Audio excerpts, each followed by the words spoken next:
Thank you for hitting the record button. Just a note to everybody, we are recording this event.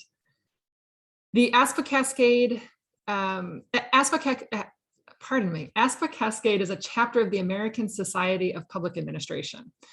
Our chapter seeks to promote public service and advance public administration in Oregon and Southwest Washington. And since the chapter's creation in 2018, members of the board of the chapter and of the chapter at large have worked to develop programs and strategies that promote social justice within the practice of public administration. And today's student symposium is one avenue of doing this. So today's event introduces 4 student scholars whose work engages ideas around innovation, creativity, and resilience in responding to contemporary challenges in public administration. In appreciation for the work of these students and in an effort to support their progress going forward, the ASPA Cascade chapter is sponsoring their ASPA student memberships for the coming year. And we're also including these presenters in our chapter panel for the ASPA National Conference in 2022. And we're also pairing them with mentors from within our chapter to assist in developing their written work.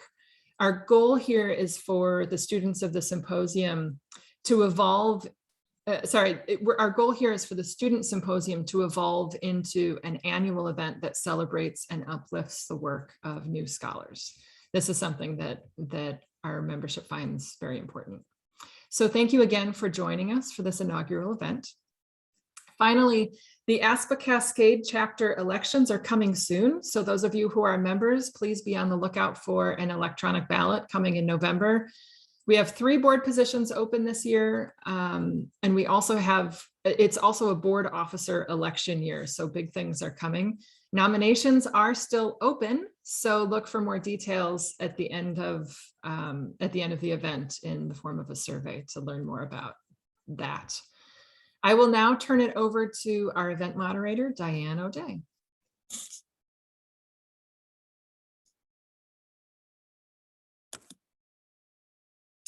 You're on mute, Diane. Yeah, sorry, I was saying 1 second. I was trying to click something off. Good morning, everybody. I realize I have the wrong logo up there. I'm trying to fix it. Sorry about that. My name is Diane O'Day, and I am a board member of ASPA Cascade. It's a pleasure to be joining you all today. And today I will be your moderator.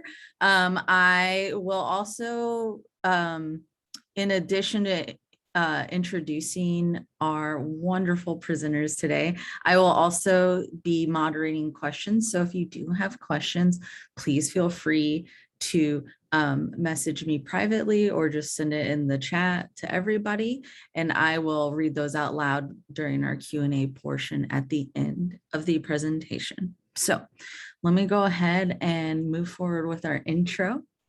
So the year 2020 is well known for being an unprecedented year. Heightened media attention on issues related to racial justice, public health, and social services took over the airwaves. But at the same time, behind the scenes demonstrates the resilience public administrators and public practitioner students have possessed during this time. Using creativity and innovation, they have grappled with social problems and are rapidly changing an uncertain environment. I just have to say, I'm always struck by the folks who run to a fire, if you will, when something's happening, the folks who run to help. And I think our students today really represent folks who run to the fire. So the events of 2020 happened in an already increasingly more complex environment. Collaborative engagement processes have become more salient as we seek out effective forms of governance. The public sector workforce has slowly but surely become more diverse, granting the opportunity for more interests to be represented within the bureaucracy. It's one thing to have people at the table, but the question remains, how do we ensure they stay at the table? How do organizations manage a sense of inclusion and representation, both internally and externally. Our first portion of the symposium will grapple with these questions. First, Yvette will describe factors affecting attrition rates of teachers of color in Seattle Public Schools. Following, Emma will present a case study on tribal, state, and federal governments worked collaboratively to manage a disaster. So let me proceed with Yvette Gutierrez-Morfin's lovely bio. So Yvette Gutierrez-Morfin, MPA, earned a bachelor's degree from Brown University and a master's in public administration from Seattle University. As a graduate of a Title I high school, Yvette has worked in education to support students and increase educational equity as a high school teacher, college access specialist, and completion coach at a university. Yvette's research interests are bureaucratic representation in public schools, education policy, and social justice in education. So without further ado, please join me in welcoming Yvette Gutierrez-Morfin to the proverbial stage. Thank you, Diane, for that introduction. Let me just get my screen shared here. I've been on Zoom for 2 years now, but I still always ask, my screen's up, right? It says has started screen sharing, but I don't see It's, yeah, it says that you started sharing, but it's not quite up yet. Oh, give me 1 second.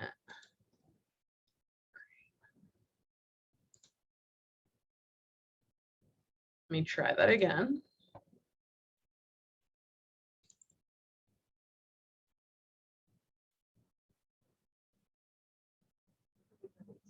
There we go. Okay.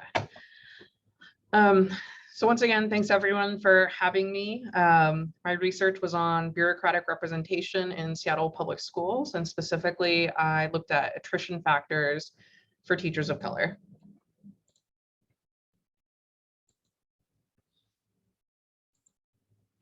So in the presentation today, I'm just going to provide a brief introduction to my project. I'll go over the methods and the literature, what I found in the literature review before presenting my results and discussion. And then finally, I did come up with a few recommendations for the school district, and then I'll open the floor to questions.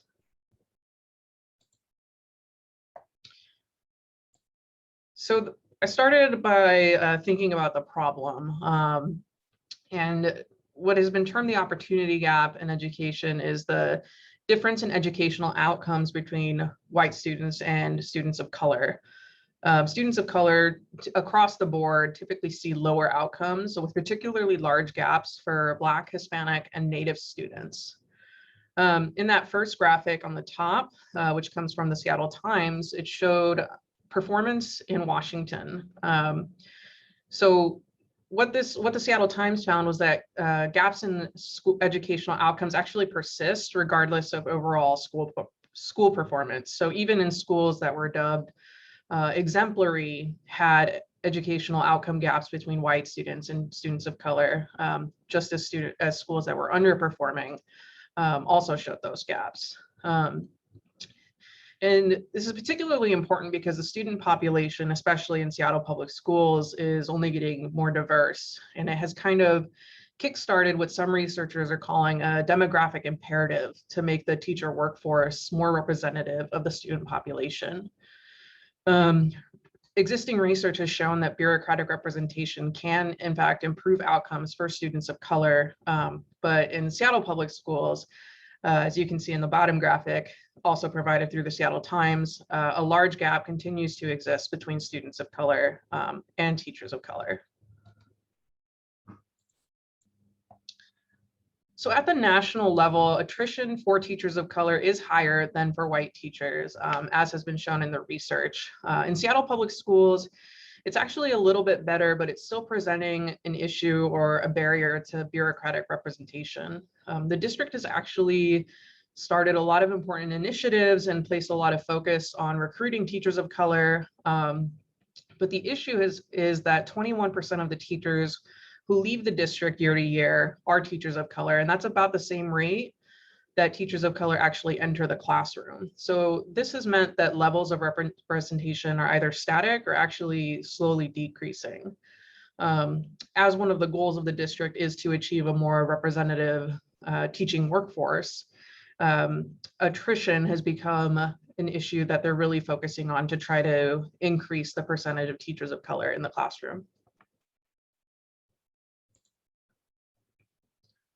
So the goal of this project was to understand why teachers of color leave Seattle Public Schools and to see what, if anything, the district was currently addressing retention. So my research questions again were, why are teachers of color leaving SPS, and how is the district addressing retention for teachers of color? The literature review shows several factors that are likely to increase teacher attrition. Here, I organized them by level of analysis, so focusing on individual teacher factors that may increase turnover and tension, factors at the individual school levels, and then overall district factors. At the individual level, research showed that teachers of color and teachers in general really tended to leave the classroom due to perception that there's a lack of career opportunities.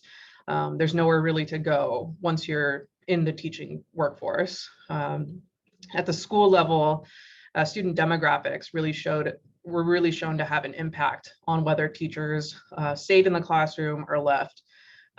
Title I schools with high levels of students on free and reduced lunch or high levels of students of color tended to see more teacher turnover than other schools.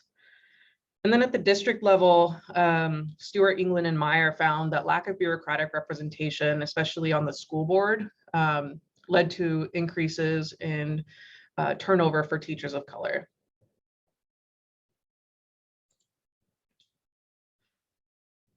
For this project, I conducted 10 semi-structured interviews with current and former teachers in Seattle Public Schools. I also interviewed district level leaders. And then once I had all of the interviews, they were coded and I analyzed their responses looking for thematic commonalities between different responses to different questions. Some of the results that came from my interviews, I found that racism and microaggressions were brought up by a lot of the teachers of color. This focused mostly on colleague to colleague and leadership to teacher microaggressions. One participant in particular said, I can deal with racist parents, I can't deal with racist coworkers. Compensation was another frequent theme, but this went beyond wages. Many teachers of color talked about ways that they weren't either supported or paid for work that went beyond just kind of like instruction. They talked about emotional labor, the mentorship, all the other pieces that go into teaching. One teacher commented that her reason for leaving the classroom was that when your aggravation no longer meets your compensation, it's time to go. District support was also frequently cited. Teachers reported that there was a sense that they were on their own, that the district wasn't really addressing issues of equity and was instead putting it on the teachers of color to kind of bring up these topics and address them. This was closely tied to compensation. Again, the sense that teachers of color were being asked to do more, but not necessarily receiving either support to do so or extra money to do so. And then lack of active representation was also brought up. Several teachers, in fact, reported that passive representation or just having folks of color in leadership positions at schools or in the district didn't seem to lead to active representation in the class. In this case, one teacher, in fact, noted that some of the most, and this is quoting the teacher, some of the most harmful administrators they worked with were actually administrators of color. So in Seattle Public Schools, what I found was that passive representation was not leading to active representation. Teachers also cited working conditions. Teachers who worked with a lot of students of color or in schools with high student of color populations experienced negative working conditions or extra labor. As an example, one teacher of color was given the majority of the students of color in the school, and the administrator said they had a do no harm policy. So, and that those students were being harmed in classrooms with white teachers. So again, this theme of extra work for teachers of color comes up, plus working in an environment of racial hostility. Lack of training was reported as well. There was a lack of awareness or no training at all for the emotional labor that teachers of color were asked to take on. And then teachers also cited autonomy as important to creating trust and freedom for teachers. They experienced some barriers there, which again led to a breakdown between in trust between teachers of color and leadership. One teacher again reported that a white teacher can make the exact same mistake, but if a black or brown teacher makes that mistake, it's weaponized. And then finally, several teachers did bring up opportunities to increase retention. They asked for training again on educating white teachers on race and ethnicity to reduce bias. So based on the results, along with what already exists in the literature noted several antecedents to teacher turnover. The results of the interviews, for the most part, were in line with those antecedents, but emphasized the role of race. I found that race and ethnicity were actually moderating factors. The antecedents are felt more intensely by teachers of color than they seem to be felt by the white teachers that I interviewed. Again, this breeds a lack of trust, a work environment where teachers don't trust their leaders to address equity issues, but also feel responsible to their students. So feeling like, you know, if the teacher of color leaves the classroom, who's going to take over? Who's going to take care of their students? So the antecedents with race as a moderating variable I found actually lead to the processes of teacher attrition, which I've categorized as racist experiences and microaggressions, the brown tax, and emotional labor and burnout. So some of the antecedents that came up in the interviews and were again reinforced by the literature, again, organized here by level of analysis. I looked at individual factors, school factors, and district factors. So community within the school, for example, is an antecedent that can lead to racist experiences. Teachers of color who worked in schools with very few teachers of color were reported feeling microaggressions or experiencing racial violence at a rate that was a little bit higher than others. Leadership in the school can lead to the brown tax. So that, again, that example of being asked to take on all the students of color because they were being harmed in another classroom. And then student demographics can lead to emotional labor, thinking about potentially some shared lived experiences, or taking on the emotional labor of being mentors to students where other teachers are not asked to do the same. So the opportunities for remedies in this case occur between the processes and the turnover intention. One of the things, again, that came up over and over again for teachers that I interviewed was a lack of training, for example, around race, around power, privilege, and how that manifests in the workplace. So after a racial incident occurred, a lack of follow-up from leadership or a lack of response from the district really led to, again, that breakdown in trust and feeling like teachers of color were alone in their workplace. So some of the recommendations that I came up with, I'll just go over a few here. At the individual level, Seattle Public Schools does have some racial affinity groups. Participation in those can help mitigate some of the effects of being the only teacher of color in a school, for example, if you can work with other teachers of colors in the district and have a chance to discuss what that means. At the school level, racial equity training, again, seemed to be something that teachers of color continuously asked for in helping to educate their white colleagues and white peers on what it means to be a teacher of color in the district. And then finally, at the district level, policies that could provide monetary compensation for some of the unpaid labor that teachers of color are being asked to do. could help provide a remedy for teacher turnover and tension.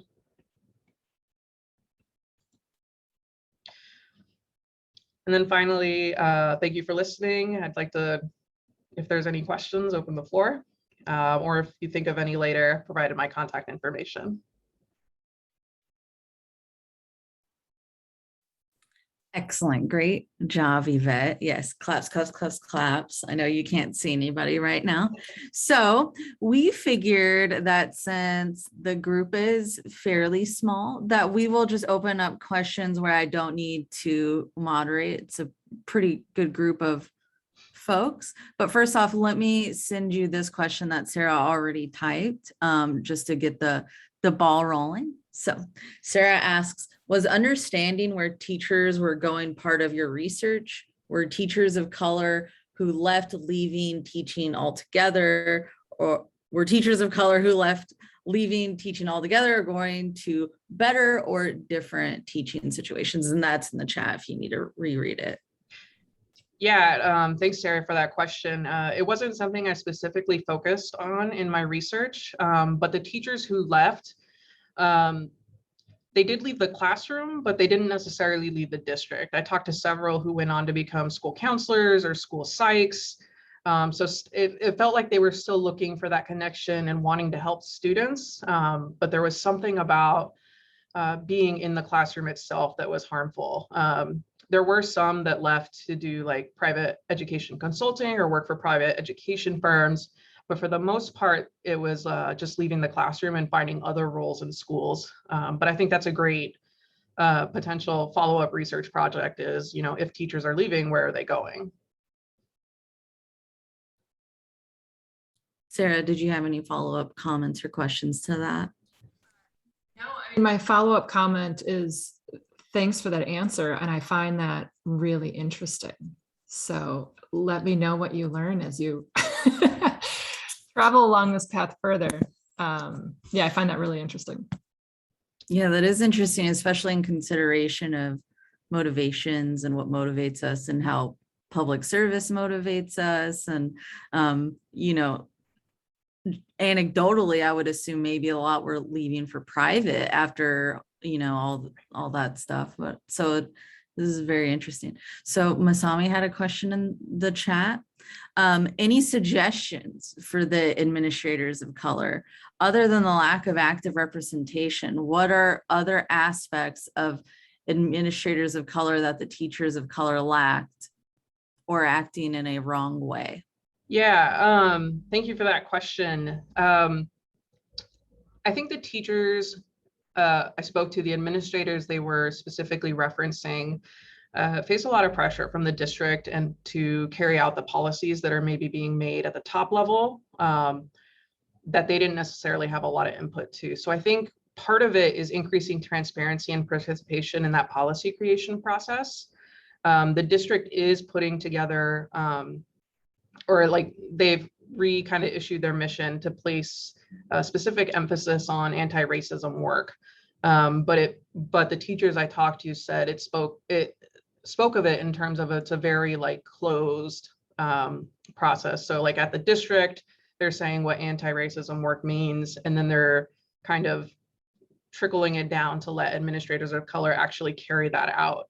One suggestion I would throw for administrators of color is, you know, it's hard for one administrator to kind of push back against some of those policies and feel like they can have the autonomy in their schools to put forth what they view anti-racism work as.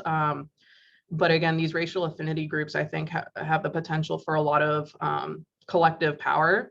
So my top suggestion would be breaking down some of that silo, right, of getting administrators of color within the district to talk to each other, work together, put forth their vision of what it actually looks like to carry out some of these district policies in the schools, how it's actually playing out, and then what needs to change, what needs to be better. So I think, again, that collective piece seems to be missing. I hope that answers your question.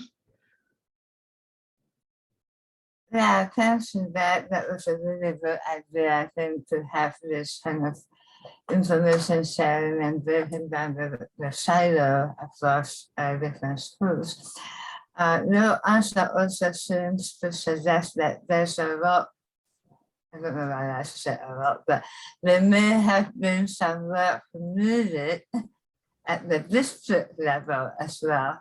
Is there just making the policy top down and expect that the administrator will implement? I think that is an unrealistic expectations, right? So the various work at all levels, and I'm so glad that you highlighted those issue areas in a very systematic way. Thank you.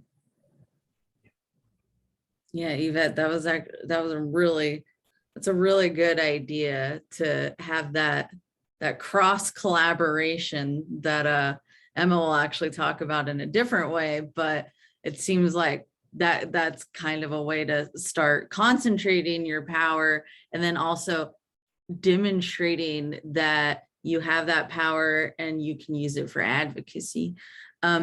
So fun fact, the joys of Zoom, I just spilled an entire cup of coffee in my lap. You can't see it, but if you saw me jump back and start laughing, that's why. So I'm going to ask the next question, but then I'm going to mute my video. So if I'm not back by the time Yvette answers it, Sarah, can you take over in asking the next question? I just need to go get some towels. But so Paul Manson asks, is there a baseline of burnout or turnover across all teachers to compare this type of burnout to? There is at the national level. I can't remember the exact number at the moment. And Seattle Public Schools is actually doing better than the national level for burnout for teachers of color. The issue is that they are in Seattle Public Schools, teachers of color are leaving the classroom at the same rate that they're entering. So they're not keeping any teachers, and thus they're not able to increase the representation in their teaching workforce. I think the last time I looked, they were entering the classroom at a rate of 19%. So 19% of new hires were teachers of color, but they were leaving at 21%. And that was a flip from several years ago, the last time they pulled this data. So it's either remained static or actually decreased in the last few years. So while they are doing better than the national average, it's still not enough to reach their goal of having a representative workforce.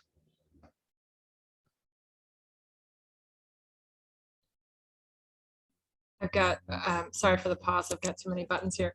So I think we've got time for one more question. And Vincent asks, what is the average years of service for teachers of color before feeling burnt out to the extent that they felt that leaving the teaching profession was their decision? And what type of support does the Seattle School District provide to newly hired teachers of color to prevent these things? Yeah. I didn't necessarily collect average years of service. Most of the teachers I talked to said they left within 3 to 5 years, which again is better than the national average. Most teachers tend to leave after their first year of teaching. Seattle School District is actually doing some interesting new things. They have a teacher of color kind of pipeline that they've created where their goal is to help. They'll pay for teachers from certain neighborhoods. They'll pay for their college to actually, if they then promise to come and teach in their neighborhood school. So trying to really emphasize that community connection as a retention tool, right? Like, this is your home, these are your people. As far as support once they've arrived, they do provide some training, and they have started to roll out some training on equity, on race, on microaggressions. But the teachers I spoke to, again, felt that that was all being put on teachers of color to develop those trainings, to lead those trainings, to educate their white peers. And that was a form of labor that they weren't being compensated for. So the intention might be there to start addressing some of these issues that are causing teacher turnover and tension, but the rollout of the process is actually leading, in fact, to some of the more veteran teachers of color to start experiencing some of that burnout, which causes its own issues again. So yeah, I hope that answered your question. Okay, I'm back. Did a costume change. Bet you didn't know this was going to be a costume change extravaganza. Yvette, there's no more questions in the chat, but I had a question related to Vincent's question. So you mentioned that a lot of folks leave teaching within 1 year. I've seen it myself. It's usually, not usually, I should make generalizations, but one thing I've observed is that people go in with this idealistic, I'm going to fix everything, I'm going to change the world. So what kinds of ideas do you or anyone have for kind of, how do you prepare students before they enter the workforce, in particular, students of color? How do you convey to them, like, do you think there's a gap in education since you are a teacher? Like, how do you convey to them that it's hard work and that it's not easy? And essentially, how do you get them battle ready? Yeah, I think for teachers of color in particular, it might be about framing it in terms of systems, right? Like, folks of color in this country have been experiencing these systems and battling these systems from the moment they enter it. So if it can be framed in terms of, like, you've been through the education system, you know what it's like, right? You're probably, for a lot of the teachers I spoke to, their motivation was like, it really sucked for me in school and I want it to be better for my students. So I think the knowledge is in fact there. What I think happens though is, like, that, again, feeling of isolation and loneliness of being the only teacher of color in a school who has had these experiences and who joined the profession for this reason. So I don't know if it's a question of battle readiness as much as, like, building that community. Like, I think teachers of color especially, they know it's going to be a battle and they know it's going to be a fight, but when you're fighting alone, it's really hard to keep up that energy and to not burn out. So I think, again, increasing the diversity of the teacher workforce, building that community across the district, feeling like you have folks you can lean on when things get tough, when it feels like that's never going to change, is really critical to reducing the levels of burnout that I saw in these interviews. That makes sense. You know, I was in a class the other day and someone said, well, you have to start changing the conditions for people to start thriving. So I think what I'm hearing from you is that formalized affinity groups and mentorships and sponsorships is really important as it pertains to supporting teachers of color. I also, this is just a random thought, but I wonder how much work needs to be done, and as we start moving away from, okay, you're just a teacher, to you're a teacher and you have valuable policy input to provide to us, because I think that piece, that policy input piece, is often missing. Yes. Okay, any other questions for Yvette before we move on? I think this was excellent. I could talk about this all day, so I won't take up too much more time.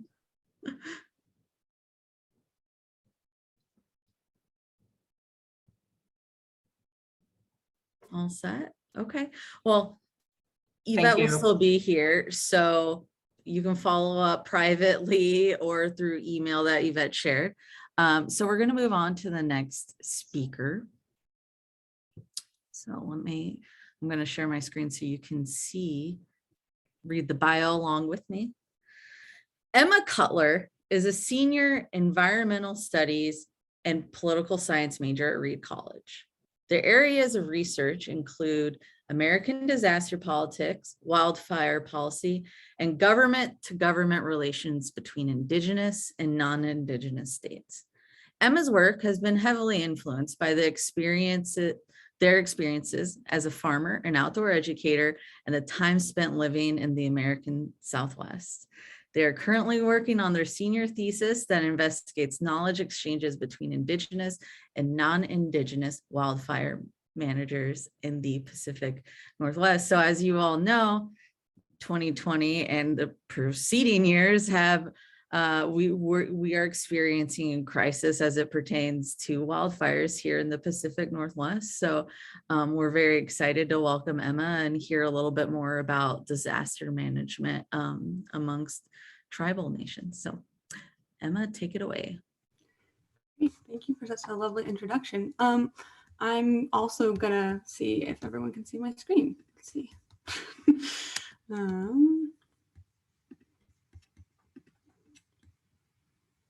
Okay.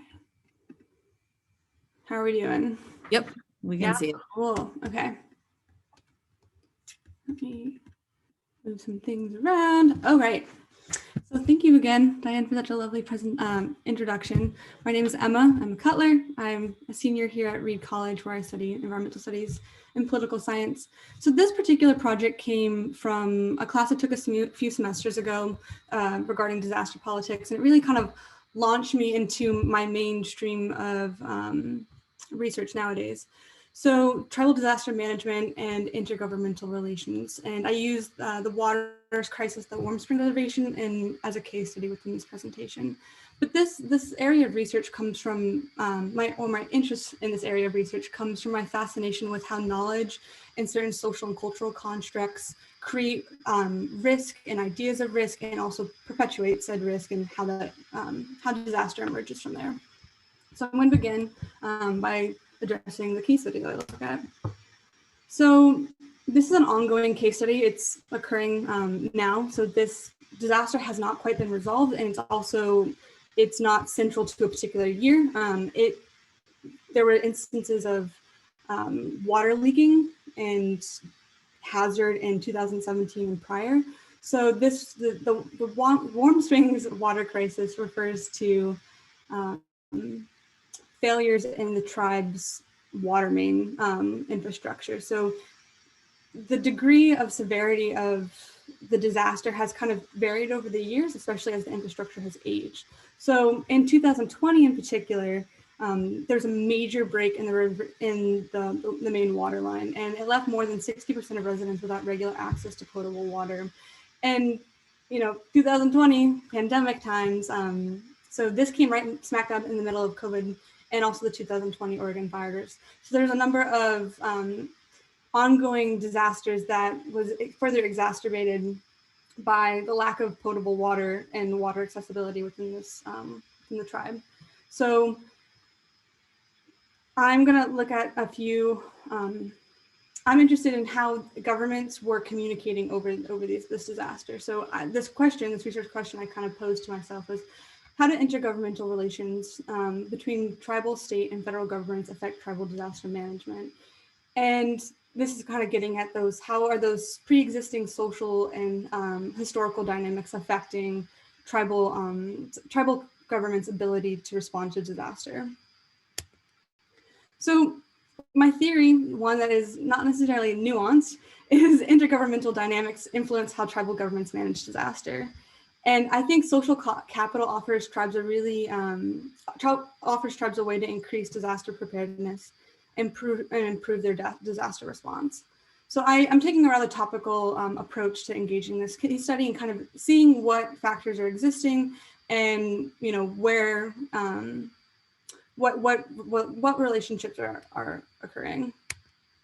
So in order to do that, I use a pressure and release model. So this is a model that's adapted from Weisner et al.'s original pressure and release model. And it looks at how certain social and larger contextual conditions create disaster. So in the Warm Springs instance, the tribes have been exposed to a number of dynamic pressures and that are stemming from root causes. So that could be limited access to power structures and resources. There's differing ideologies between key actors, and how these root causes kind of become more specific, driven by the context. And as you can see there on the right, that hazard, it's an act of God, not necessarily man-made, and how these two, how social vulnerability and hazard is coupled to create disaster. So talking about the historical significance and the role that historical dynamics get in play within this model, I referred to the extermination and self-determinism pendulum, which is kind of used to describe how the dynamics between the US federal government, the tribal governments, and state governments have changed over time. And as a pendulum suggests, you know, it moves and it's not necessarily linear. So you can see there on the right, the Indian policies marked one end of the pendulum, one marked by extreme violence and extermination, frankly, that it characterized the dynamic between the early United States and tribal nations. So as we see this like progression down the line and these relationships evolve, how are these, you know, how are these governments interacting? And namely, we see how the structure of the United States has affected relationships with tribal nations. So namely, like an important thing to note here is how states and tribal governments interact and how the federal government and tribal nations interact. So the US and the Constitution has treaty making authority, meaning that the government can chooses to recognize the legitimacy of other governments. And in recognizing and developing treaties with other tribal nations, they kind of establish this government to government relationship. And meanwhile, the state governments being not retaining state full like nationhood, they interact with tribes in a very different way. And the distinction between these two relationships have affected how tribes are engaging with both with each government type over time. So as you see here, as they progress along the pendulum, these state tribal relationships are very litigious in nature. They're being addressed in court. They're not necessarily. It's not a diplomatic request and approval process.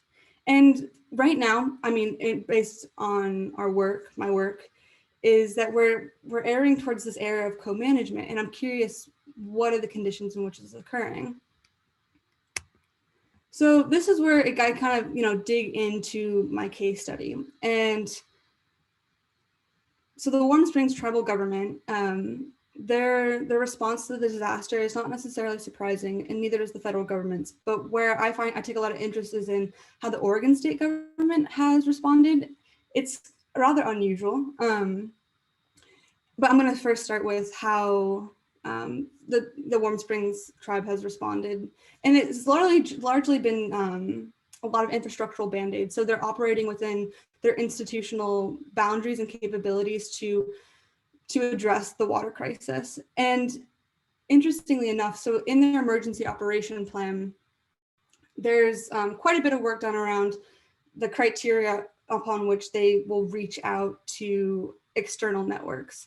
And, you know, this is an example of, or a codified example of, you know, how a tribe might be using or could use social capital to manage and prepare for disaster. And so that bullet point underneath the local resources bit kind of is a stipulation around there. Interestingly enough, despite the extent of the disaster, the tribe has not requested federal aid. And there's a lot of it lacks, we're not entirely sure why. There's some stipulation around, you know, whether it's the right, like the federal government is just expected to respond because there's a number of treaties in which have been the premise on, like, excuse me, I'm getting ahead of myself here. How tribes have created treaties in historical context and how the federal government should respond simply because of those treaties, and aid should not have to be requested. So the federal government's response has been confusing, frankly, and inconsistent. So the EPA, as this disaster has been ongoing, has been one of almost not retribution, but has threatened to fine the Confederated Tribes of the Warm Springs for endangering human life, even though on multiple occasions, it's been made very clear that they lack the capacity or the resources to fix that infrastructure. So on one end, the EPA is threatening to fine the Warm Springs tribes, whereas on the other hand, the Bureau of Indian Affairs, delivered $400,000 in, clean water, potable water, and also issued a statement that was really indicative of the disconnect amongst federal agencies. Here we see the trust relationship is shared by all federal agencies, not just the BIA. So the BIA is kind of like, hey, this is not our pure responsibility. There's other federal organizations that need to be in contact, the tribe needs to be in contact with. So the federal government's response is confusing, though not unsurprising, given that the tribal government has not requested federal aid. Would that response change once a federal request has been made? We'll see. Given that it's a matter of ripeness, there's still more to learn. So now that I've engaged with tribal governments and the federal government relationship and how they've interacted over treaties, looking to the state government. The state government's response is kind of confusing in the way that, referring to those historical litigious relationships, why is suddenly the state government providing all this unrequested aid to the Warm Springs tribes? I mean, they approved $3.6 million in aid and had another $7.8 million earmarked for future relief projects. And they cited that this was, largely inspired by, it's a strategic response to COVID-19 that in aiding the tribes establish and respond to the water crisis and have access to potable water and more hygienic ways of taking care of themselves, that, it would reduce the spread of COVID-19. And so this is an example of there's the state government is addressing that there's a common interest, a common concern, and where previously this has not been necessarily the case. Typically, the state governments are very hands-off, and they only interact with tribal governments when really forced to, frankly. And so beneath that is an issue, a statement issued by a state representative, Daniel Bohem, and his sentiments are really interesting. So it says, although Warm Springs is a sovereign nation, they're also my constituents. So here is a state representative recognizing that, yes, this tribal nation is a sovereign nation, but also a constituent of a state representative. So there's a lot of really puzzling relationships going on here. And this is just an example of how different state actors within different state frameworks are engaging with these social connections between government types, and how people are engaging with disaster and those social constructions around it. And my initially when I read that, I was like, oh, is there a new form of intergovernmental relationships emerging here? So this kind of brings me back to this idea of linking social capital. So linking social capital is, the ability of actors to access resources by virtue of their membership in social networks. And those networks extend beyond their immediate community. And so this is, again, an example of there's some sort of common interest here. There's a common ground upon which actors are standing, and standing upon which in a way that's not historically represented. So what's going on here? And I don't think it's entirely clear. And this is how I come back to it being so topical. It's a deviation from traditional tribal state relationships, and exactly what's occurring is unclear. So again, I think social capital is a way to reduce friction and improve disaster management. And yet there's still so much unknown. There's so many ifs, ands, or buts throughout this presentation, as you probably have all heard. So much more is needed from this research. I mean, Indigenous representation within public administration is exceptionally low. And this is driven by historical marginalization, in which that goes all the way back to the Indian policies at the time in which the United States was creating its infrastructure and governmental dynamics, and Indigenous people were not a part of that, and yet they're treated as on the peripheral. So I need more in-depth analysis of the Warm Springs case study. So this is also a matter of ripeness, given that it's an ongoing case study. There's a lot of information that's recently becoming available. I found a fantastic article the other day that's looking at a number of different new interactions between the federal government and tribal government. And so I also need additional frameworks to build upon. And that also has driven me to maybe I need a different research question. Maybe I need something a little bit more specific. Should I just focus on the tribal state relationship, given that it is such a unique example of this changing dynamic? Do I look on the federal tribe relationship? Maybe simplify it simply to social capital. So again, this is just a very topical, exciting case study. And I'm looking forward to hearing y'all's input on maybe ways I can engage in more in-depth analysis from the Warm Springs case study, or frameworks that I could use. So thank you, and I look forward to your feedback. Great job, Emma. Yay, everyone, please give Emma a round of applause. Emma, I think you just said there's still a lot that's unknown. I think that sums up a graduate program.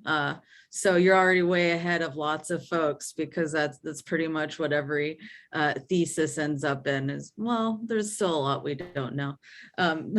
So I do want to point out that Masami wrote a comment and asked a question. So to Emma, great analysis of disaster with intergovernmental relations and social capital.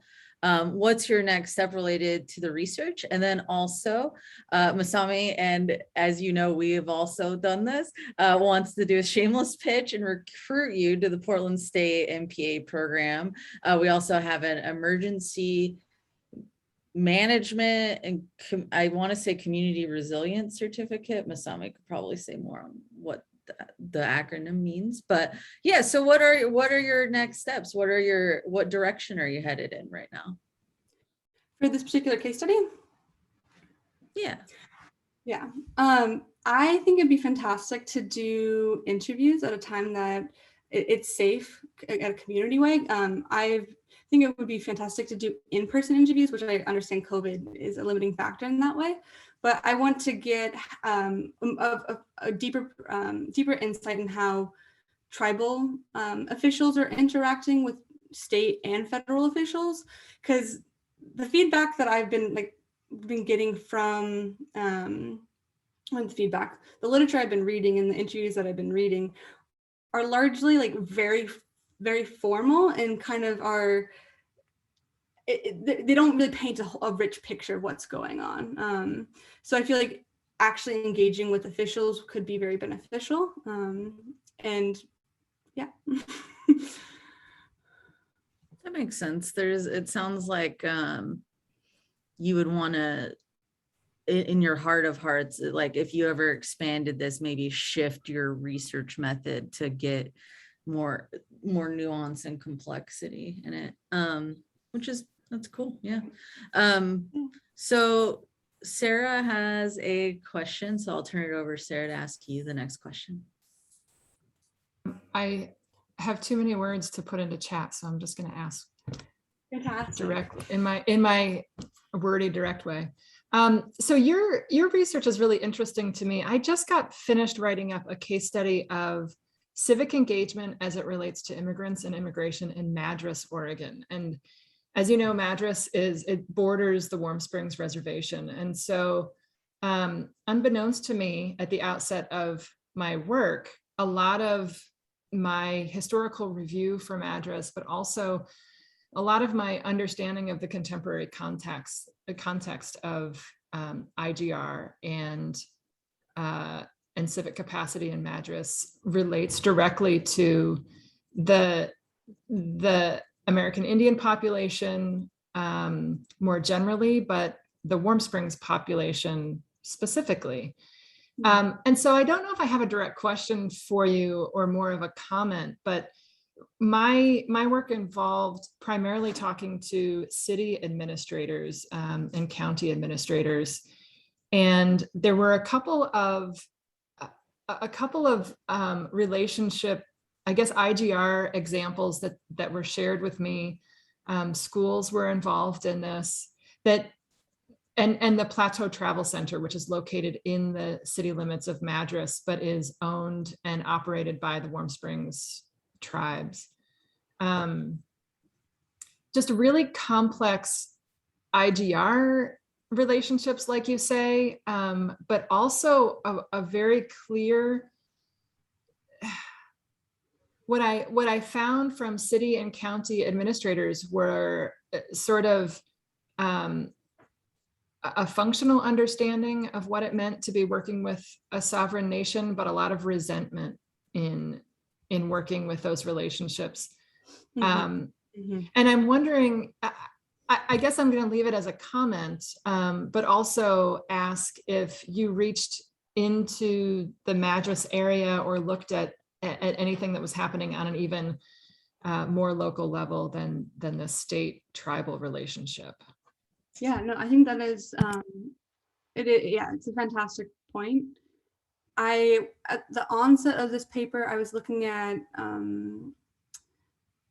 a lot of the literature that was existing around the case study at the time was how there was like this mutual aid occurring, and how, the indigenous, how the Warm Springs tribe was engaging with local communities to address disaster needs and infrastructural needs. And there's not a lot of formal literature on it out there from what I was initially getting. And exactly why I decided to refer, just to keep my case study to intergovernmental relationships, is because those networks of communities outside the tribe, there was just simply not enough information on them at the time. And I think I was looking more so at state actors, but I think, like you said, kind of civilian, like individual communities is also a fantastic way of engaging with this, because looking at how knowledge systems and cultural values are kind of used as a way to engage with different communities is a fantastic way of looking at how, communities come together to address disaster. And I think surrounding communities would be, looking at surrounding communities and how they're interacting with the tribe would be a fantastic way of looking at, and even looking at how non-Indigenous and Indigenous actors are creating shared value to address communal issues. Yeah, thanks for that. And I have a follow-up comment. Yeah. So I'm so glad to hear that you have moving towards the intergovernment relationship aspect, because I think there is a lot that you can find. And in analyzing the intergovernmental relationship, I think there is a way to bring in social capital as a framing concept in the relationship. And I have the feeling that not much had been done to apply the social capital concept in analyzing those political relationships or governmental relationships. So that part really fascinates me, that combination. And so I really want you to keep doing this study. And then I want to kind of elaborate on my pitch. I don't know what you have decided after you graduated, but I really would like you to consider applying to TSU for the MPA program. And I see a lot, and this is for all of you. If you are not in the master's program, or if you are looking for the second program, consider us.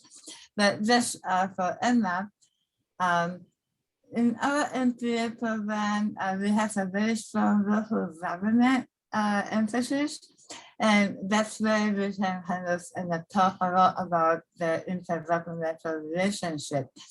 We also have a faculty member in an institute who are interested in looking at the tribal government. And so we have an institute on tribal government, and we have a faculty member doing research focusing on the Native Indigenous community. So I'm pretty sure that entity will be interested in what you are trying to do. And then we are a participating department in our newly created emergency management and community resilience program. And so you're kind of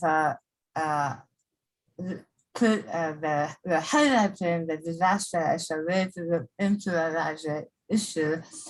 But if you want to bring in the emergency management and community resilience aspect, we also have the director of the emergency management and community resilience program also work very closely with the tribal government.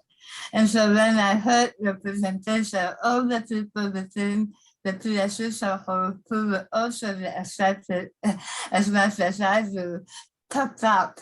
And so please consider. Yeah, thank you. Yeah, I definitely shall.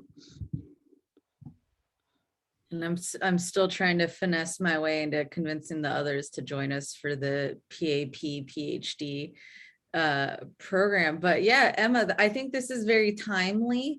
One thing I've noticed in consulting firms lately, the social capital piece, is that a lot of consulting organizations related to human resources are shifting towards hiring folks who are looking at social capital and how you manage that.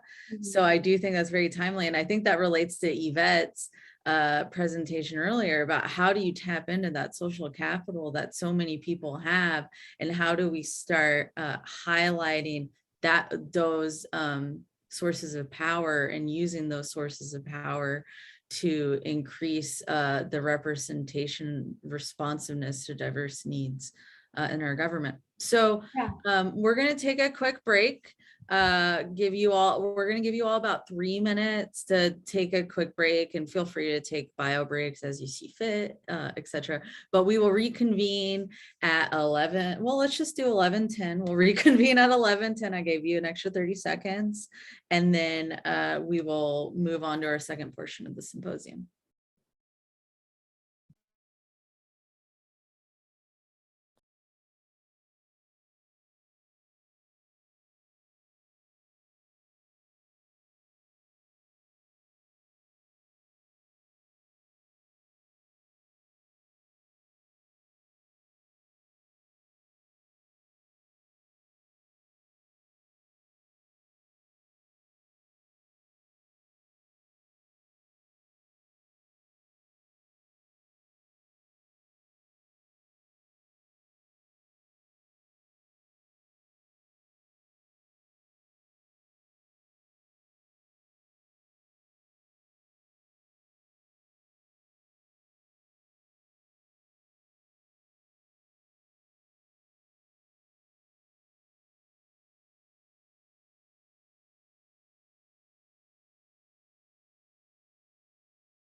Okay, everybody, we are going to reconvene.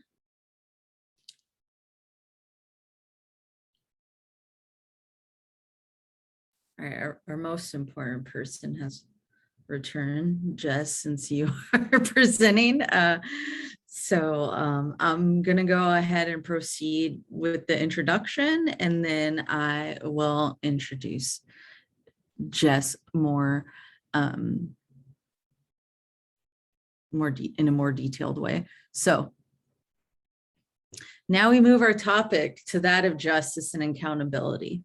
In a technological world where media is more accessible than ever, the implications for government have been plenty.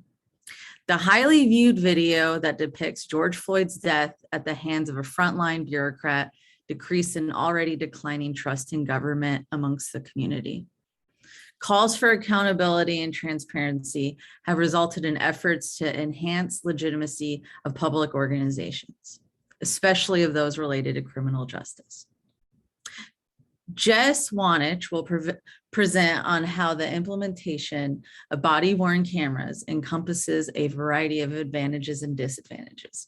Following, Emily Thompson will present policy alternatives of how to reform the legal system in Oregon and Washington. And then let me pull up sorry, one second. I'm trying to pull up my apologies. It's always difficult when you're trying to figure out what am I trying to display. It's not. Okay, so, my share screen is being funky, but let's just do this. Okay. So Jess Juanich is a first-year graduate student obtaining his Master's of Public Administration degree at the Evans School of Public Policy and Governance at the University of Washington. Jess also is formerly of Seattle University. Jess's research interests intersect with his race equity lens with his prior research reports and evaluating areas such as environmental health, social justice, technology policy, platform accessibility, privacy, and access to equitable information and journalism from underrepresented communities. Jess plans to pursue a career as a researcher delving into social policy, analysis and evaluation, and/or education to provide recommendations on how programs can be better efficient, informed, and equitable in their impact and approach. So as you all know, very timely as we reckon with how do we use these technologies, how do we make these technologies accessible, how do we use them for accountability and transparency. So Jess, very excited, and I'm gonna hand it over to you now. All right, awesome. Bear with me as I share my screen. 1 second here. Okay, can everyone see it? Awesome. All right, so my research paper was on the implementation of body-worn cameras, looking at opportunities, risks, privacy concerns, and the use of facial recognition technology. And my interest in this area stemmed from right before COVID, actually. I was on a working group looking at tech equity, especially here in Seattle. There were talks about implementing a moratorium on the use of facial recognition technology with the Port of Seattle. So the Port of Seattle manages SeaTac Airport, as well as other cruise ship and terminal hubs across the Puget Sound area. And one of the things that was attached to that was the bias and surveillance, as well as increased policing of communities of color. And that really drew an interest to me in seeing how policy can implement that altogether, especially with facial recognition technology gaining the ground as we're moving forward into this new decade.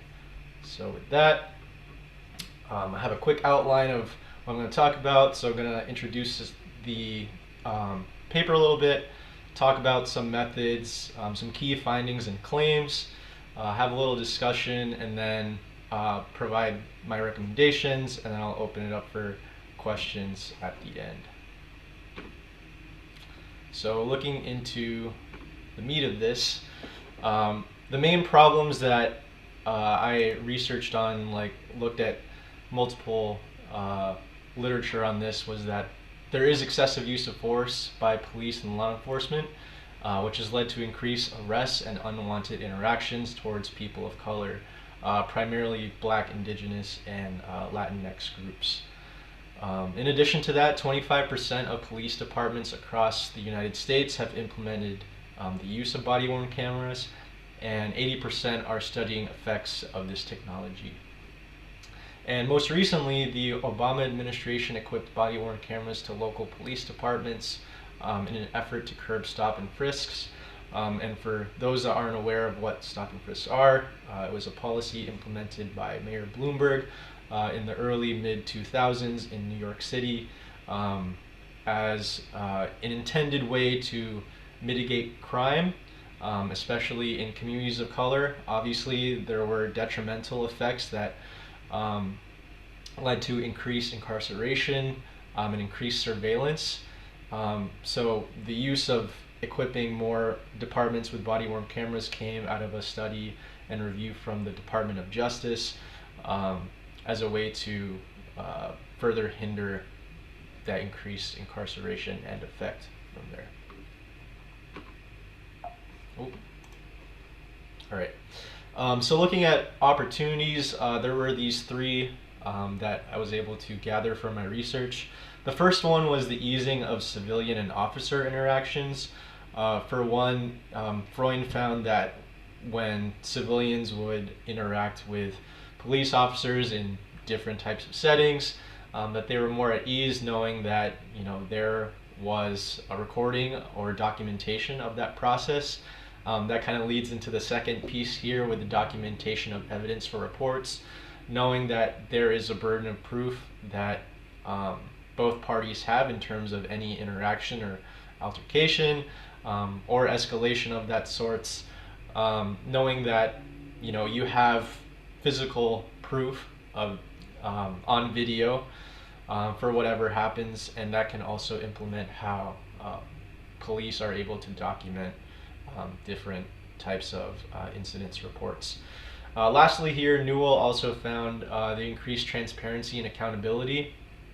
This was especially important in understanding how, you know, amid different community concerns between communities of color and police departments, it's important to have that record of evidence to go back, you know, towards any instance of bias that a police officer or anyone in law enforcement may have, but to also hold them accountable to, you know, if there is any type of indication where what they said on the record in court was different, they can refer to that body-worn camera footage in terms of what was on the record. But that is to say, however, that body-worn cameras also come with different types of concerns and risks. So these were also three that I found here. Hall and Coyne mentioned the militarization of the police. As I mentioned earlier, when the Obama administration provided funding through Department of Justice, I think it's called a JAG grant, Justice Assistance Grant or something of that nature.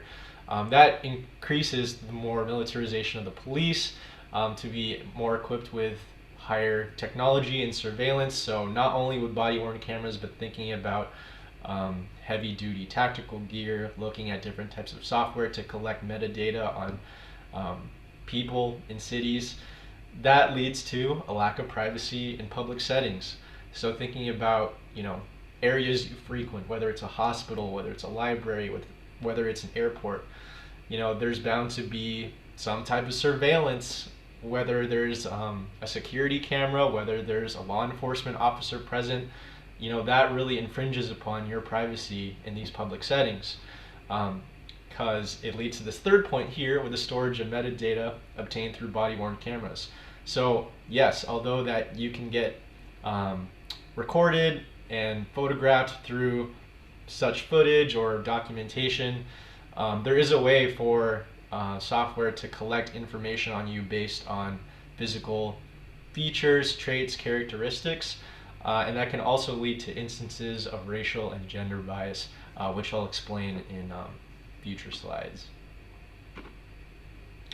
So this led to my research questions. I had two here. The first one is, what are the advantages and disadvantages of body-worn cameras, BWCs, used in policing?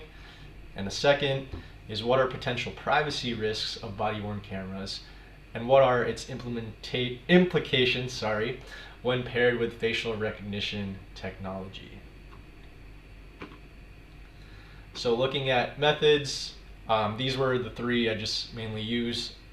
Looking at database searches with keywords, so whether it was facial recognition technology, body-worn cameras, policing, surveillance, use of force, that was really helpful in terms of collecting information and research related to my paper. I also wanted to limit studies conducted primarily in the United States, understanding that policing in the United States is its own type of field, and there's a lot of research on this as well. But it is interesting to look at different international aspects of it. I really wanted to focus on this just because of what I was interested in, primarily in the Seattle region, but also across the country. And I also wanted to look at empirical studies and peer-reviewed material only, just so that I had a basis of building off prior research, and hopefully to conduct more research on this in the future. So looking at some key findings and claims, here's just a quick little chart of the different authors that I took a look at. So looking at the first two, I'm not going to go too in depth into it, but the first two focused on advantages of body-worn cameras. So the first was a study in Phoenix. This one was a little bit limited because it was a convenience sample. So they looked at how having body-worn cameras was helpful in terms of documentation for reports. In the second study here, we can see that it was with campus safety patrol officers, and I was a little surprised to learn about this and knowing that campus safety officers in this study had access to body-worn cameras. That's something that I've never seen before, at least through my undergraduate experience. But they talked about officers being perceived in a positive light by better having interactions with people on campus. But this was through a survey, so it wasn't through any type of field experiment, so that's something to consider. And the last two here were highlights of disadvantages. So looking at the Grother-Nan and Hanaoka study, they had a sample size of 1.6 million. This was looking at photographs and demographics pulled from police departments both in the US and I think internationally. This was like with Interpol, I believe, as well. But they took those sets of photographs, they ran algorithms through their facial recognition technology, and they found that there were instances of racial bias in that they had false positives among people who identified as Native American, African American, and Asian American. And what that basically means is that so one can self-identify with any particular race or gender group, but when it came down to the technology trying to identify them correctly, it gave them a race or gender category other than the one that they identified with. So that's problematic in that it causes a lot of racial bias and can influence how this technology is implemented. And lastly here, at the Sherman, Paul, and Brubaker study, this one was primarily in the US, they found that there was a disadvantage with facial recognition technology being biased towards people of different gender identities. So they had a similar concept in that they had multiple photos of different people. Those people already self-identified, but then when the technology and software ran through all the photos, there was different gender specifications or identifiers that were different from what those people self-identified as. So that's really important to consider in terms of how facial recognition technology has that limitation, both in considering racial and gender bias. Yeah, so this is kind of a summary of what I said earlier. So just to reiterate, for the first study there. Body-worn cameras can help officers to write accurate reports in stressful situations. With a second one here, body-worn cameras can infringe upon one's personal privacy, as sensitive crime plays into when cameras should be disengaged. This was a big claim here for this study, in that because that study was across different campuses and universities, there are some limitations when it comes to HIPAA, so one's health privacy, and then also FERPA when it comes to educational privacy. And considering that, college campuses, are, different grounds and different things can happen. So when it comes down to campus safety officers or anyone in campus law enforcement interacting with members of the public, there should be some sense of privacy and engagement when it comes to that. And then the last two, looking at how facial recognition technology can have instances of bias. So looking into discussion and recommendations, just quickly here, research on body-worn cameras assist law enforcement produces mixed results. Based on the table I showed you, there are both advantages and disadvantages there. Also, evidence suggests that body-worn cameras encroach upon private settings, like I mentioned earlier, either in hospitals or dorm rooms. And there is research that points to the capability of facial recognition technology and body-worn cameras being connected through metadata dragnets. This is going back to the point where one can have different identifiers attached to them through this software, but that may be different than how that person self-identifies as, whether it's race, gender, or any classification. So some recommendations I have here. Thinking about proper equity training of law enforcement with body-worn cameras. So this kind of curbs down to the advantages that I was talking about, holding police departments accountable and transparent when it comes to interactions, but also thinking about how there is the capability of those two things being paired together, and knowing that there are instances of bias with research experiments alluding to that. It is important to think about how equity plays into that implementation. Second here is eliminating pairing of facial recognition and body-worn cameras. This is a little bit harder to recommend and implement, but what I mean specifically here is the use of metadata, especially concerning that that can have different implications when it comes down to police departments using that data to track and connect other people to different instances where some person may be found guilty for a crime, but then it may link them to other people, and that can just increase surveillance and an infringement upon privacy for people that are just involved and wrapped up in that. And lastly, just to have tighter regulations for the protection of privacy in public settings. This doesn't necessarily hint upon body-worn cameras, but more upon facial recognition technology. So an example of this, looking at how the Port of Seattle banned facial recognition technology at SeaTac Airport and all their facilities. That can be an example of how we can regulate and protect one's privacy in different settings. And with that, that's the end of my presentation. If there's any questions, please feel free to ask. Thank you all. All right, great work, Jess.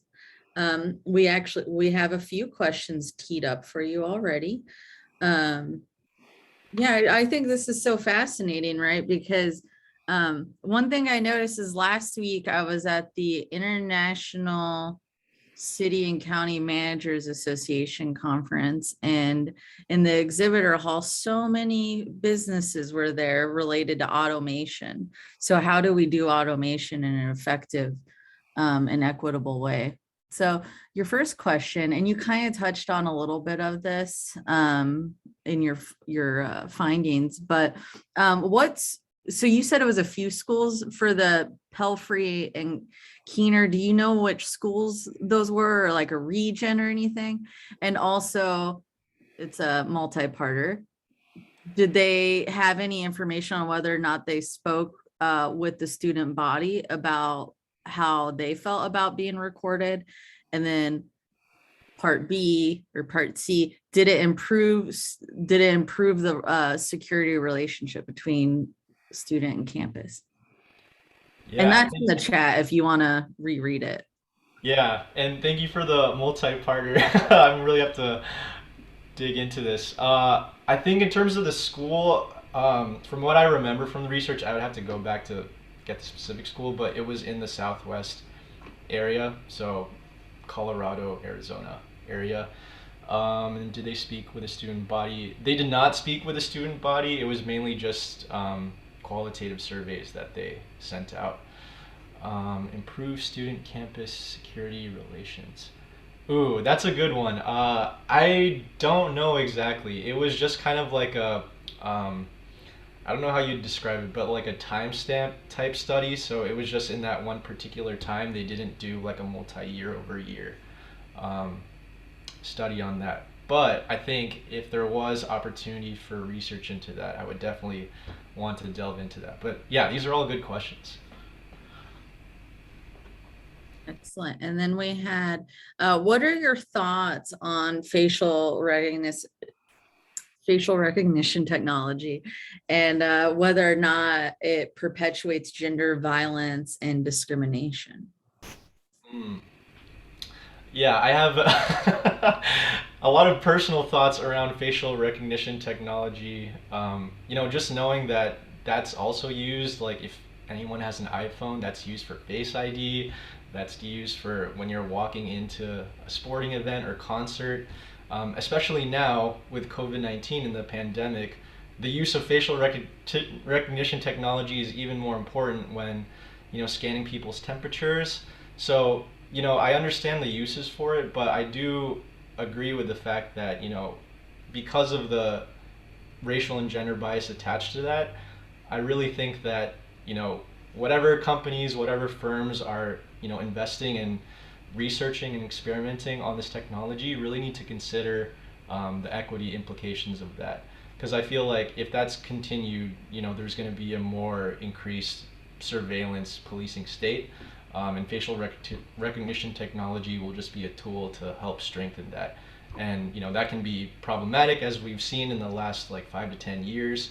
That also leads to a lot of xenophobia and transphobia and a lot of different things there. So yeah, just being very mindful of that. I'm not a tech expert by any means, but if there was an opportunity to pair with different people to do more research on this, I'd love to delve into that more. Great. And Jennifer Lee Anderson asked, did you review any studies that address the issue of law enforcement officers having the discretion to turn their cameras on and off at will? If so, how does that degree of discretion impact issues of community trust? Yes. I do believe there was a study related to turning off the cameras on and off at will. In terms of the degree of discretion impacting issues of community trust, I'm not too sure about that. I would have to refer back to the research on that. Okay. And Jess, we're going to move it along a little more quickly just to make sure that we have enough time for Emily. But you have 2 more questions. So one is, do you know anything about where this data is being stored, the micro data that you described? And then also the last question was, what do you mean by equity training?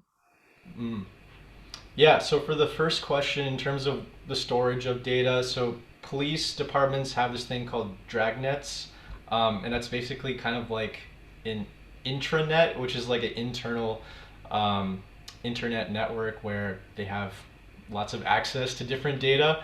So anything that's pulled from a body-worn camera can be used and collected from their metadata. So anything that's like on a interaction or incidents report can be pulled from that, and there's like different like things that are sorted into that, which is kind of beyond the research that I did. And yeah, it's just stored in there. They can't really delete that or like do anything with that information, I think, because of the Freedom of Information Act, and then Seattle has their own thing about information as well. So yeah, it is a crime if you delete anything related to government documents or documentation. So that's a good question. And then the last one here, in terms of equity training, this one kind of just ties into race equity training. So here in Seattle, they have this thing called the Race and Justice Initiative, or some kind of toolkit to help think about how equity plays a role in different systems and structures. So I think I made a recommendation in the paper towards the Seattle Police Department in providing equity training, but also thinking about how that also connects to the use of body-worn cameras as well. Because I know that, again, the implementation is still a little slow across the country. So if there is a way to implement that across the country, it will take time, but I think it's a necessary part of how they should think about that. Well, Jess, this is an extremely timely topic, and you have a few timely topics. You have equity, you have law enforcement, and then you also have hints of cybersecurity. So I think this really sums up how do we grapple with all these converging issues, and how do we try with to maintain accountability and transparency. And also, I just want to pitch that PSU has a cybersecurity center of excellence. So if you feel yourself going that way, come talk to us.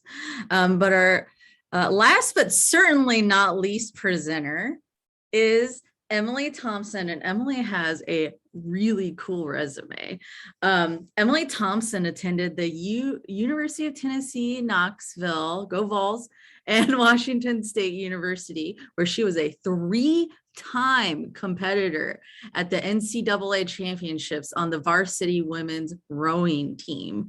She graduated in 2018 with a Bachelor's of Arts degree in both communication and society and in criminal justice. So not only is a 3-time competitor, 3-time degree person, Emily will graduate from Seattle University's Master of Public Administration program in December 2021. That's very close.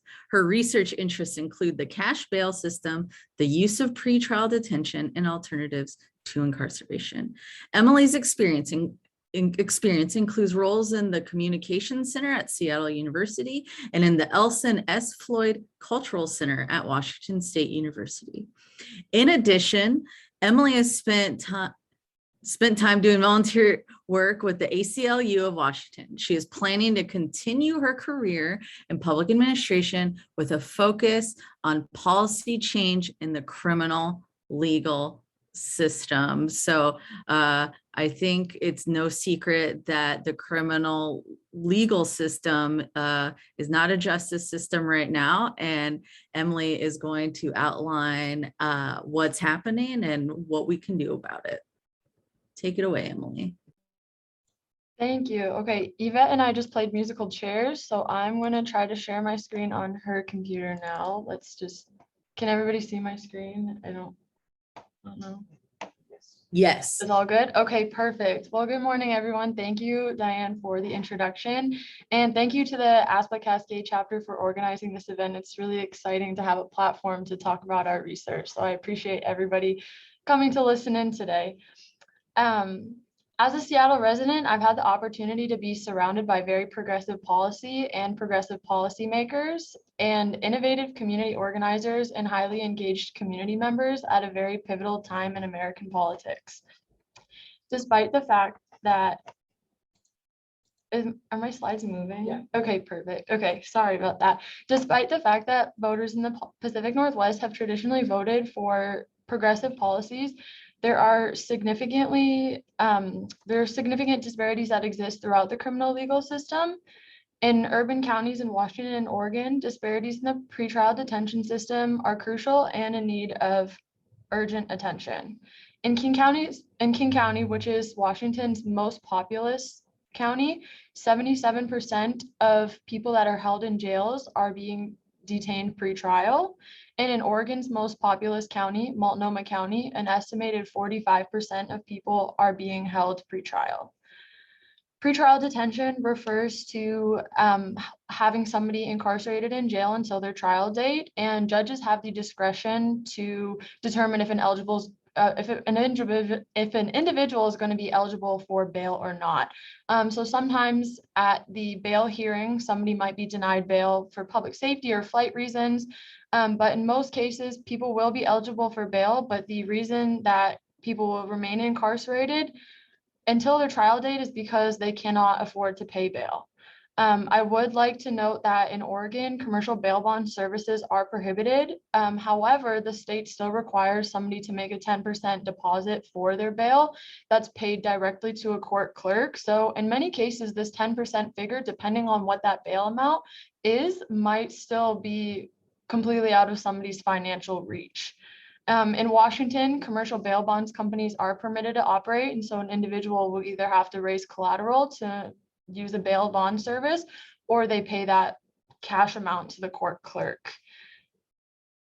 Not only has pretrial detention increased jail populations, like you can see in this diagram here, despite overall decreases in detainees across Washington and Oregon, you can see that there's still a pretty high amount of people that are detained pretrial, and so that pretrial detention has been cited as a major reason for high incarceration rates throughout both states. People of color also make up 47% of the secure population in King County, despite Black and Native American populations making up less than 10% of the county's population. So pretrial detention has absolutely exacerbated racial disparities that exist in the criminal legal system. This is a similar issue in Multnomah County jails, where Black adults were 8.3 times more likely to be in jail pretrial, and Latinx adults were 1.8 times more likely to be incarcerated pretrial. And so the problem with the use of pretrial detention is being detained for any length of time before trial can lead to the loss of employment, housing, loss of child custody, and a lot of connections to medical care and social service resources that are pretty necessary in a lot of people's lives. So the research that I'm presenting today seeks to propose policy alternatives that will hopefully reduce the number of people that are detained pretrial across urban counties in Washington and Oregon. The policy alternatives include the implementation of electronic monitoring in place of pretrial detention. In this case, that would be the use of ankle monitoring or other forms of monitoring that would use GPA tracking that send data to a collection center and then to a monitoring agency. The next policy alternative would be to eliminate the use of cash bail totally. And this would release defendants on their own recognizance with the expectation and the requirement that they would return to court for their scheduled court date. And then the last policy alternative is expanding the use of pretrial diversion programs. And these programs typically are at the pre-charge stage, so they're used completely as an alternative to any sort of prosecution or incarceration. It gets people connected with some sort of caseworker and delivery of social services. So all of these social services would be assessed on an individual basis. The individual would meet with a caseworker and determine if they need access to housing, mental health services, drug treatment, or what kind of services would best help them avoid being justice involved in the future.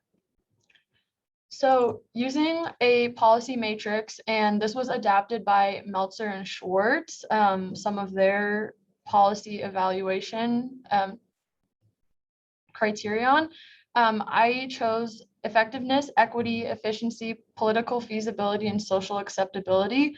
And they'll all be broken down in more detail as they're applied to each of the alternatives.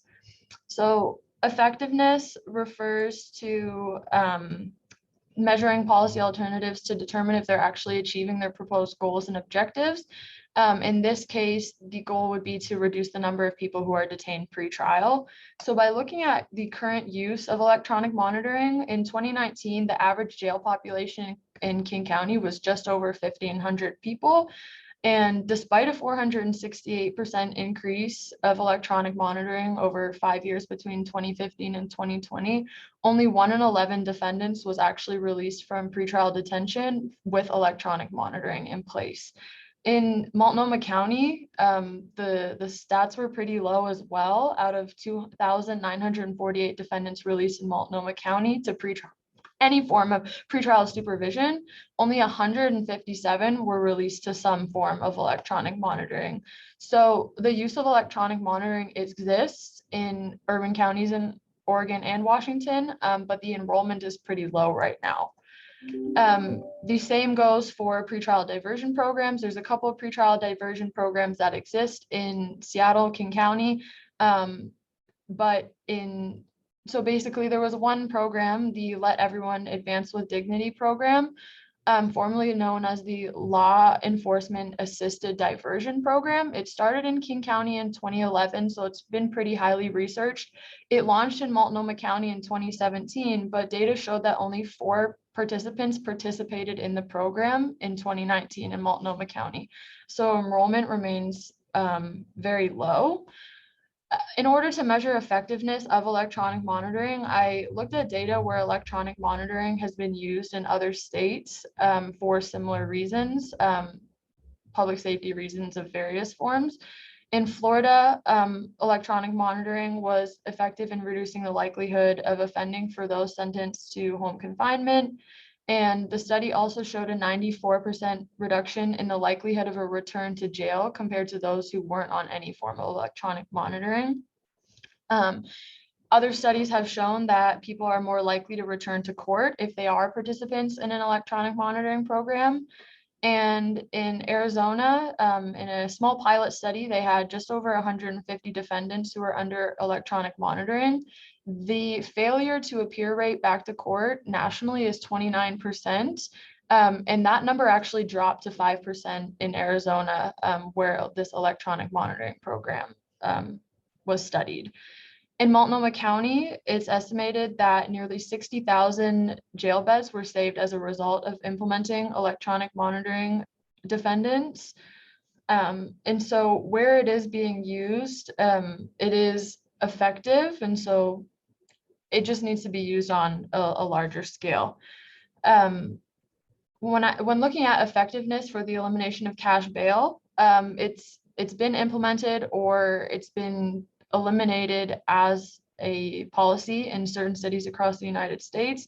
In a new pretrial services program that almost essentially eliminates the cash bail system in New Jersey, the number of people held pretrial was reduced by 35% in a 3-year period through this new pretrial services program.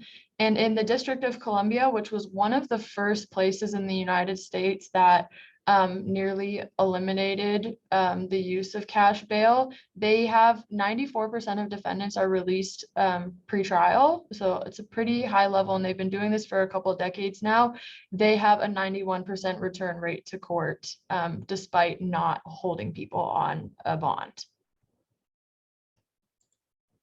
Lastly, in a study of the King County diversion program lead, they found that 46% were more likely to have been on the employment continuum at some point during the follow-up versus at their baseline study. They also had 60% lower odds of arrest during the 6 months after evaluation entry.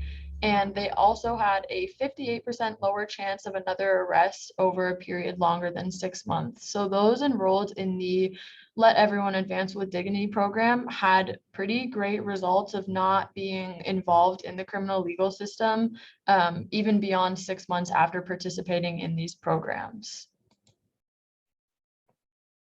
Now, efficiency refers to the policy's goals and benefits in relation to its cost. And so the goal for efficiency would be to achieve a balance between the number of people detained pretrial and the cost associated with the results.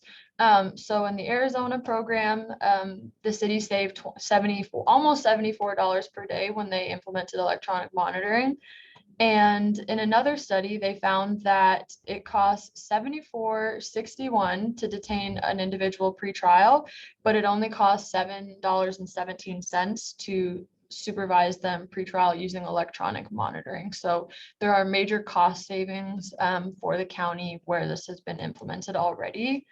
In another cost benefit analysis by the Oregon Criminal Justice Commission, they used a methodology that imposed a 3-day limit on pretrial detention for defendants who were charged with non-person misdemeanors, drug charges, failure to appear charges, so other low-level non-violent crimes. And they estimated a net benefit of nearly $10 million to increase the rate of pretrial release as shown in their study analysis. And so they found a huge cost savings for the county there. Likewise, the LEAD program in King County has an initial startup cost of $899 and then $532 per month. And that's to cover all the access to social services and all the services that come along with this program, compared to $147 per day to incarcerate somebody in a King County correctional facility. So the startup cost is a little bit higher, but over time, as somebody is a participant in this program, it levels off and it ends up being a cost savings for the county. Equity refers to the idea that costs and benefits are distributed equally or equitably amongst all residents, with the goal of avoiding placing a risk or burden on any one group based on their age, socioeconomic status, gender orientation, race, or ethnicity.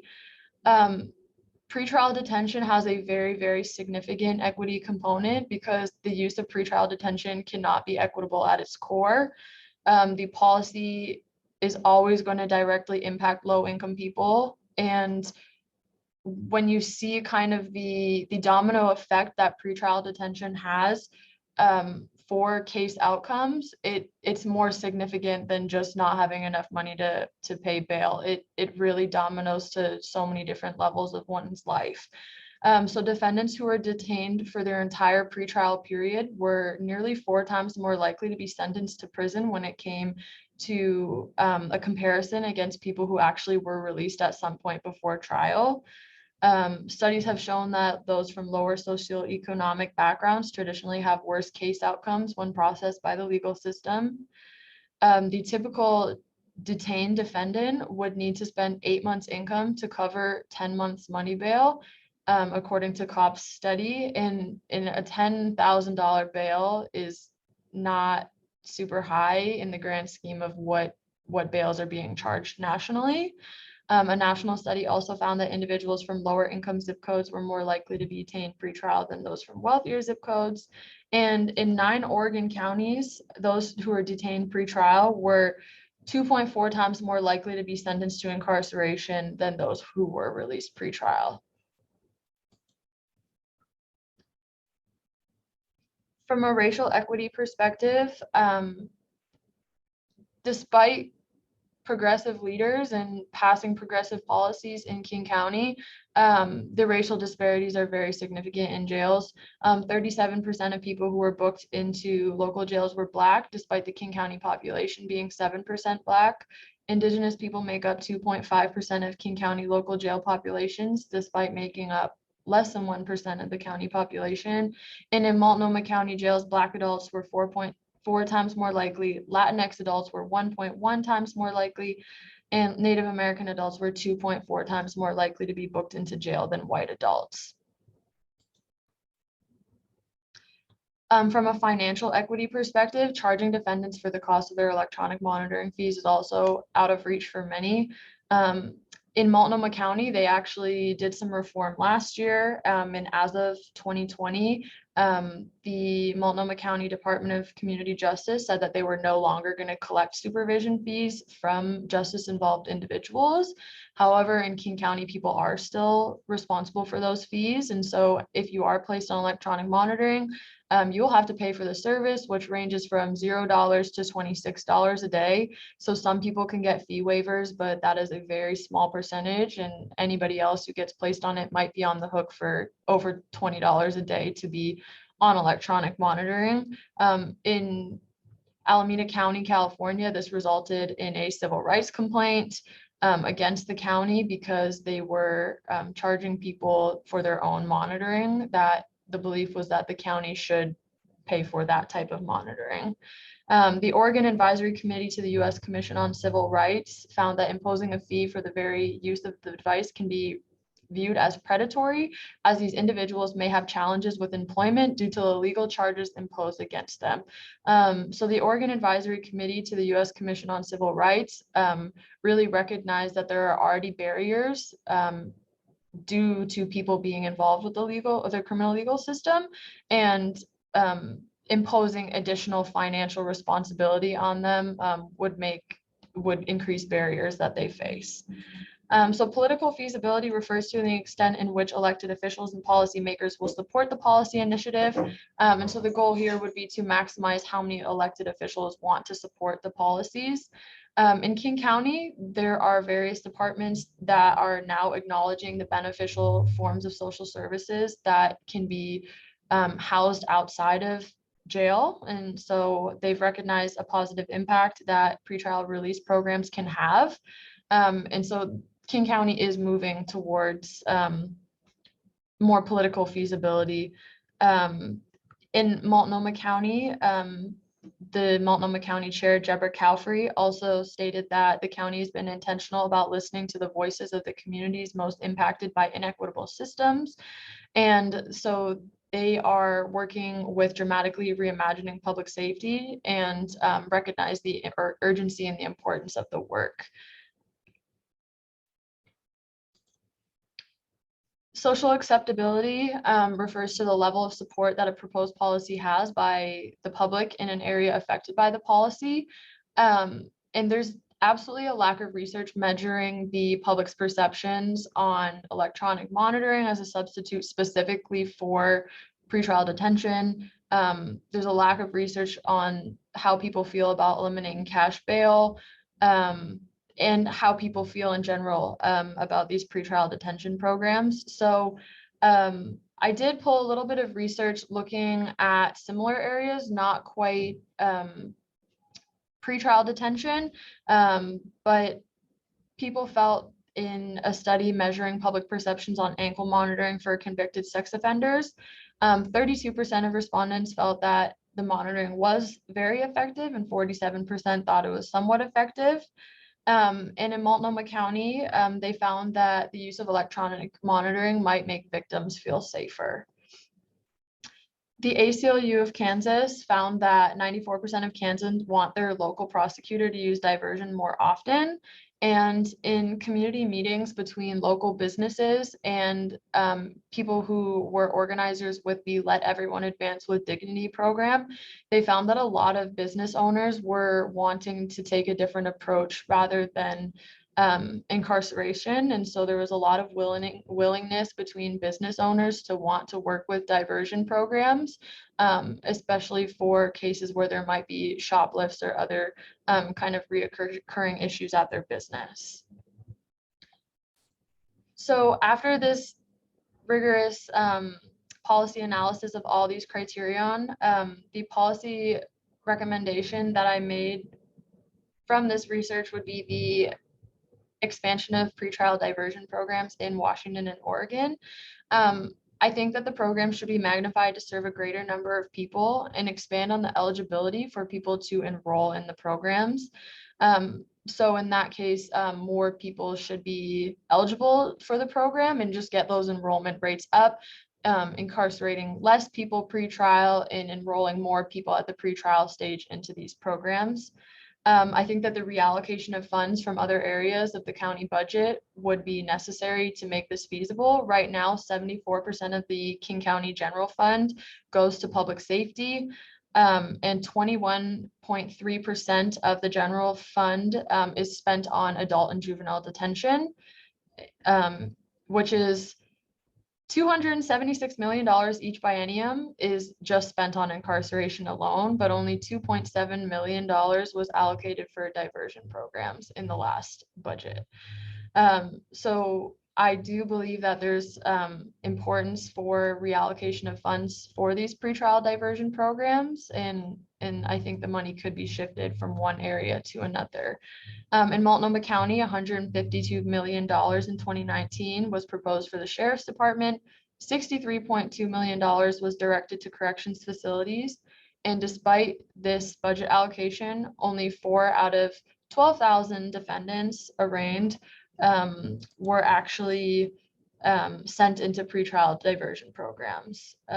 Multnomah County also reallocated just over $2 million towards diversion program initiatives. But in both counties, that's representing around roughly 1% of budget allocations. And so my policy recommendation would just be more budget funds going to that and reallocating those dollars to expand those programs. In conclusion, elected officials across the Pacific Northwest have historically and consistently passed progressive policies that serve as the model for the rest of the nation. And I think that leaders across Oregon and Washington should be called upon to support further research and invest in innovative methods regarding pretrial diversion programs that better serve the needs of justice-involved individuals and communities throughout the Pacific Northwest. Thank you. Thank you, Emily. So I know that we're at time. So before we open it up to see if anyone has questions for Emily, which I don't see any currently, we wanted to take a group photo. So Emily, would you mind turning your screen share off? That can always be tricky. Excellent. So if everyone could just turn their cameras on. Oh yeah, so we have our names. That makes sense. That would be so weird if we had it on there. All right. So for those of us who are here, okay, Sarah, were you going to take the photo or do you want me to? I was actually going to trust that our recording could be a screenshot later. Oh, that makes sense. Which prevents me from having to do more technical related stuff. Here, I'm also going to take a screenshot. So everyone smile. Yay. Okay, I got it. Fabulous. Fabulous. Click. Yay. Okay, so I'm going to hand it. Wonderful job, Emily. Wow, I had no idea. That's a very robust policy analysis. I had no idea how much money was passed on to the person who has to wear that. I'm going to hand it over to Sarah for closing remarks. And Emily, since no one has questions right now, can you leave your email in the chat just in case questions do arise? Thank you. Yeah, I do. I want to wrap up very, very quickly because I realize we're 2 minutes over. I know folks have to skate on. So thank you all for joining us. Thank you to our 4 presenters. I will follow up with the 4 of you almost immediately with an email that sort of covers our ASPA membership offer and other things coming down the line. So look out for continued communications from me. And it looks like we were hoping to have a survey to share through the link, but it doesn't look like we're coordinated quite well enough to do that this time around. So I will leave it at this. Thank you on behalf of ASPA Cascade chapter. Again, this is the first of hopefully more student symposia to come. And it's been really exciting for us to put this, yes, Diane says we'll send a survey post symposium.